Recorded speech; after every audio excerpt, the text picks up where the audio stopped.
तुमच्या बाबतीत नेहमी एक म्हटलं जातं की तुम्ही शिंदेचे आहात पण तुम्ही भाजपचेही आहात आणि तुम्ही फडणवीसांच्या जवळचे आहात. ह्या गोष्टीकडे अर्थात ही कुजबूज तुमच्यापर्यंत देखील आलीच असेल. याकडे आपण कसं पाहता? आणि पहिली हाऊ गोष्ट यू टेक इट? राजकीय मी 100% एकनाथ शिंदेंचाच आहे.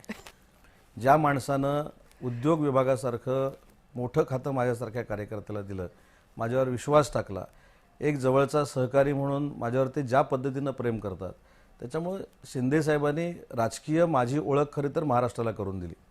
उद्योग विभाग माझ्याकडे आला, त्यांनी माझ्यावर जबाबदारी टाकली, संघटनेच्या माझ्यावर जबाबदारी टाकतात म्हणून उदय सामंत महाराष्ट्राला कळतो. परंतु माझे संबंध सगळ्यांचेच चांगले आहेत. म्हणजे देवेंद्रजी तर आहेच आहे, कारण 2004ला मी ज्यावेळी आमदार झालो तर आमच्या अगोदर देवेंद्रजी सभागृहामध्ये आले होते आणि त्याच्यामुळे तो राजकीय प्रवास माझा स्वतः देवेंद्रजींनी बघितलेला आहे. आता तुम्ही असं म्हणाल की परवा मी 8 दिवसापूर्वी शरद पवार साहेबांना भेटून आलो म्हणजे परत तिकडे चालला की काय, हा शेवटी ही सगळी सूत्रांची माहिती असते.